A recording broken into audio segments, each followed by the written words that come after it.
Hello, how you doing? Welcome back to another episode of OptiCraft in the new update in 1.17. We're in the 1.17 farming district now, which is a new addition. I'll give you a chance to take it in. It was going to be a city, as you can see by the streets planned out, but I kind of pivoted because I didn't feel like building a city. So right now, we've already built up the moss farm, and we've also built up a little dripstone farm, so let's take a look at those. And we're also weathering some copper. So as I get started showing you what I've done already, you're probably thinking, why did you chaotically lay out a ton of copper blocks? And I promise there's a reason. And the reason is when one of these blocks gets random ticked, it checks within 4 blocks away, and that's in the diagonal direction, that's vertical. But if it finds a less weathered copper block within 4 blocks of itself, it's not going to age until the other one has oxidized to its same level. Oh, one just went here. So if you keep them all 4 blocks away, you vastly increase the chance that they'll get weathered when they get random ticked. And all told, it takes about an hour for each one of these to weather. So pretty good, much faster than putting them together in a single large blob. Now over here, I built up the moss farm that I designed in another video. We finally do have Lightmatic on the server, so it wasn't super hard to build, but I can quickly just show it running. If in case you haven't seen the other video, I do recommend you watch it. I sort of explain the new mechanics, and I walk through how it works. But let's just look at it over here, doing its moss farm things. Alright, come on. There we go. Then it flushes all of the items, so that's pretty cool. We can look at all of the items it's gotten as well if we take a trip over here to my super well done storage system. It's gotten an absolute fuckload of moss, quite a bit of the flowering azaleas, which is actually what I really wanted from this farm. We got quite a few azaleas and then a ton of moss carpet as well. Right here we have a little bit of a dripstone farm. This is not going to be the primary dripstone farm I do. I'm going to do a very long flying machine one, because this is just inefficient as hell in terms of resources. Oh, it just worked. Cool. This was kind of a pain though, because dripstone is so slow. Look, this was running all overnight. Look at what we got. That's it from each one of these modules. It's not quick, so we're going to be doing the flying machine one, but it was super easy to build. Basically what just happens is this observer detects whenever it grows, and then it instantly knocks off the bottom. Super simple, and then a hopper chain brings it to a chest, and then we just got a few of those stacked together. That's about it for the farms that I've done already. So let's pivot into doing other things. Alright, you joined me in an Amethyst Geode. You might be thinking, why are we in here? Well, the answer is because we want to get these shards. So it is possible to get these shards, and these shards can be used to make the tinted glass and telescopes. We can use pistons actually, which is fantastic. As you can see, the shards drop. But what is less fantastic is you can't move these bad boys. And that makes it so you have to build the farm on site. Alright, you might be thinking, that's fine, whatever. The problem is the amethysts, or whatever these are called, amethyst clusters, can actually spring up on all 6 sides of this block. And if you have several blocks next to each other, you start to run into the problem of you have to optimize where you put these pistons to punch the amethyst shards out. It actually seems like it might be an NP complete problem, because you have 6 sides and you have a ton of different possible sub-problems to solve from each amethyst geode, and there probably exists an optimal substructure for this entire thing. But that'd actually be really hard, because you have to choose whether to include the geode, you have to include how many sides to include in the geode, and then you also have to pay attention to the other geodes themselves, kind of like wandering salesmen as well. So this is not a super easy problem to solve here. So I think the approach that should be taken is essentially, I'm just going to eyeball it and try to have these pistons punch out as many of these as possible, knowing that it's not going to be the most optimal solution to the problem, but it's going to be pretty damn good. We also have to worry about the amethyst shards falling on other amethyst shards. Yeah, this is actually not a super easy problem.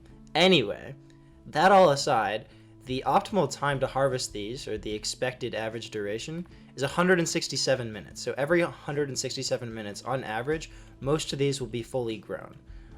So now I'm going to show you the clock that I made. If you're already bored, just wait another second here. Alright, we're in my 1.17 test world right now. Little lava farm preview over there. And this is the clusterfuck of a clock I've came up with. I want to be very specific here and say that this is not the best solution to this problem. It's just the solution I could come up with to solve this problem. So this is technically a very adjustable long-range clock. So I'm going to tell you how it works really quickly. So the basic mechanic is we have a hopper clock that activates a dropper once every blue moon, and the dropper has items in it, and this hopper is going to be locked. And every once in a while, the dropper is going to put, how am I going to do this? The dropper is going to put an item into this hopper until the dropper's empty, and only when the dropper's empty will it launch the circuit that punches out all the Amethyst Geodes, right? So basically how we're going to get the exact amount of time is we got this good old hopper clock that activates every 128 seconds because it does 2.5 items per second and there's 320 items inside of it. We have this falling edge circuit here. So this observer basically sees the change when this is moving, and it's going to move this observer back here. But this observer actually only powers this block when it's pulled in and not pushed out. So every other time this moves, does it activate this dropper right here, which is great because that means it takes 256 seconds or 4.266 minutes for this dropper to get activated. Now from here, it's super easy. If we want 167 minutes, we just divide that by 4.266, and that's the amount of items we need to put in this bad boy. I think that worked out to be 39.146 items, or around 40 items. So if we put 40 items in this dropper, every 4.5 minutes roughly, it'll shoot an item into here, and then, and only once this is completely empty of its items, will this circuit activate, and that will have taken 167 minutes. Alright, that was probably a nightmare for you to listen to. The rest of this garbage around here is basically making sure this properly resets. So the problem here is we gotta lock this hopper, right? We can't just have it keep putting items back in here. So when this finally changes states, we observe it and we unlock it, and it gets unlocked until all of the items drain back into here, and then this clock back here actually resets the circuit. It took me a long time to figure out how I'd reset the whole thing. Yeah, this is kind of a nightmare. It does work. I have tested it. So this is my clock. Woo! Alright, we're back on OptiCraft here. As you can see, we've already mined out two of the geodes around these parts. So there's actually two geodes next to each other, which is pretty neat. So this is where we're making the farm. We're actually going to use water instead of hoppers to collect it, and hope that the majority of the shards don't land on other geodes. The way that we've carved them out, I think that's accurate. So basically, they'll fall into the water and they'll make their way all the way down to the collection system down there. But now comes the task of putting all of these pistons in. And I realized I started putting them in from the top. I actually think that's the wrong way to do it. As I kind of already mentioned, I could probably use some version of dynamic programming to sort of brute force at least some optimal solution to this. I don't think it would be the most optimal, but I'm not going to be doing that. So we're just going to start from the bottom and sort of work our way up here. Alright, it's all built up now. You can see the clock I designed back here. It's been chugging away, working pretty well. And then we have the actual farm itself. So there's two layers. As you can see, there's a ton of pistons with redstone. It's kind of a nightmare. I'm sure there's a few pistons that are getting perma-powered that are just staying locked on. But we're not going to worry about that. But yeah, once the clock triggers, every 167 minutes, all these pistons go down for a second, and it knocks all of these amethysts down, amethyst shards, down into this water stream, and they float down there. And then eventually they all make their way into this chest, all the way here yonder at the bottom. And this is where we get the amethyst shards. So we can use these to make tinted glass and other items.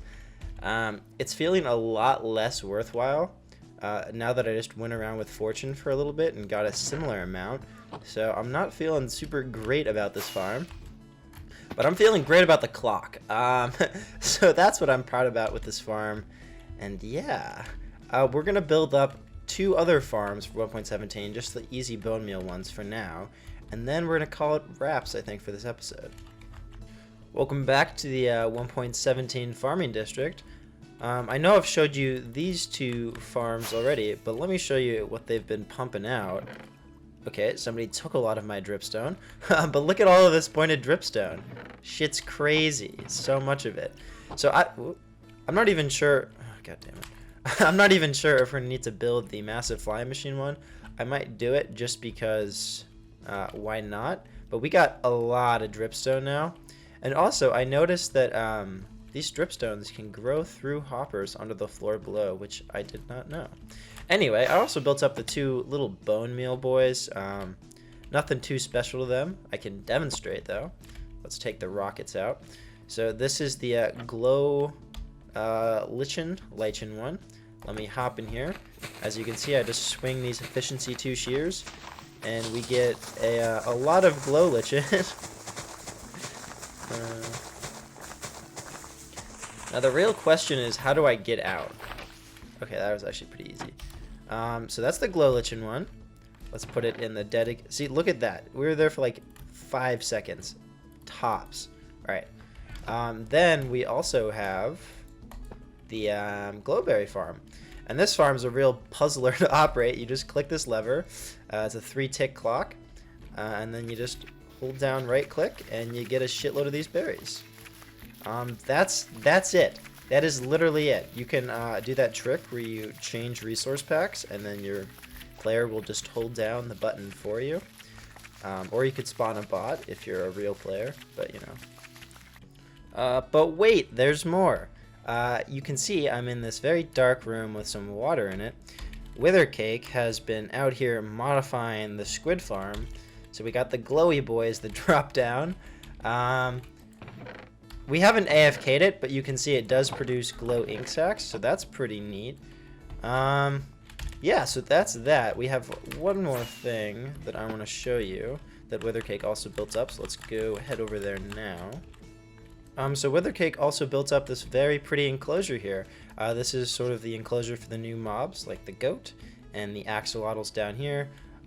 Glow squids as well, but as you can see, it's very pretty. It incorporates a lot of the new textures and blocks.